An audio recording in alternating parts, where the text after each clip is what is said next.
जय श्री कृष्ण बालमित्रांनो. आपण बघतोय श्रावण मास आहे आणि श्रावण महिन्यामध्ये आपल्याला चांगले गुण आपल्याला घ्यायचे आहेत. प्रभूचा बनायचा आहे, देव बनायचा आहे, उत्तम पुरुष बनवायचा आहे, पुरुषोत्तम पुरुष बनायचा आहे. गीतेमध्ये भगवंताने जीवन विकासाच्या या पायऱ्या आपल्याला सांगितल्या आहेत. आपण जीवनातून नराचा नारायण बनू शकू अशी भक्ती भगवंताने फक्त माणसालाच दिली आहे. पशुपक्ष्यांमध्ये ती शक्ती नाही. असा विचार करण्याची सुद्धा शक्ती देवानी फक्त माणसालाच दिलेली आहे.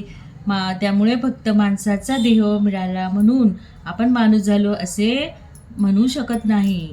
कोण त्याचा विचार करायला हवा. तर असंच एक छोटंसं उदाहरण आहे की जंगलामध्ये पशुच्या सभेमध्ये माणूस गेला आणि तिथे चर्चा करू लागला. माणूस म्हणाला, मी श्रेष्ठ आहे, मला 2 पाय आहेत.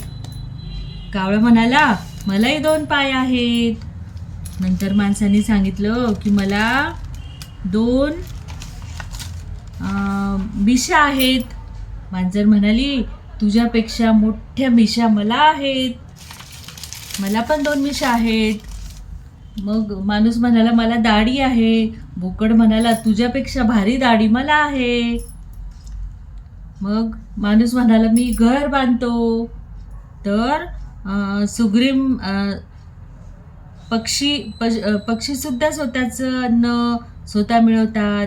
आणि सुग्रीणीचं घरटं तर आपल्याला माहितीच आहे. ती म्हणाली, मी पण घर बांधते. मग मी पिल्लांना दाणे भरवते, भीतीतून आपले रक्षण करतो. तशीच गाय पण करते. तिला गवत दाखवलं तर ती जवळ येते आणि काठी दाखवली तर ती दूर पळून जाते. माणसाचं शरीर मिळाल्यावर या गोष्टीचा पुढे जाऊन काही विचार करायला हवा. म्हणूनच म्हणतात की चरतो तो पक्षी पशु आणि विचार करतो तो माणूस. विचार करतो आणि त्यानंतर तो विचार आचरणात आणतो तो माणूस. म्हणूनच विचारवान आहे तो माणूस. परंतु आज असे होण्याऐवजी काही उलटेच होत आहे. म्हणून म्हणावं लागतं की बाबा रे, आता तू माणूस बन. किमान माणूस बनला तरी खूप झालं. तर अनंत जन्माच्या साधनेनंतर असा मानव देह मिळाला आहे. शंकराचार्य म्हणतात की मानव जीवन मिळणे ही दुर्लभ गोष्ट आहे. पण हा देह फक्त संसार व्यवहारात वापरला जातो, हे देवाला आवडत नाही. मग एक असंच छोटंसं उदाहरण आहे. एक साधूनी 3 विचित्र गोष्टी बघितल्या. एक माणूस पातेल्यात लसणाची फोडणी द्यायला चंदनाची लाकडं जाळत होता. दुसऱ्या एका माणसाने शेतात वाढलेले होते जे पशुसुद्धा खात नाही, तरीही तो सोन्याचा नांगर फिरवित होता. बघा, नांगराला तर लोखंडाचा पण चालतो, पण सोन्याचा.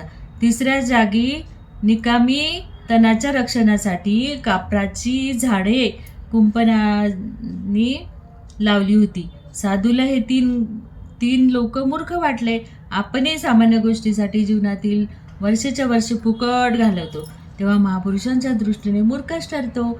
या मनुष्य जन्मात माणसाला शोभा देतील असे आपल्याला गुण आणायला हवे.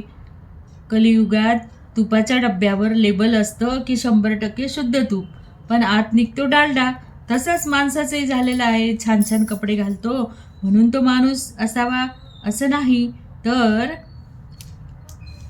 शास्त्रकार आपल्याला खऱ्या अर्थाने मानवी जीवनात कोणते गुण हवेत ते सांगून गेले आहेत. पूजनीय दादांनी हे सांगितले की माणूस म्हणून सर्वप्रथम गुण आहे तो कृतज्ञता.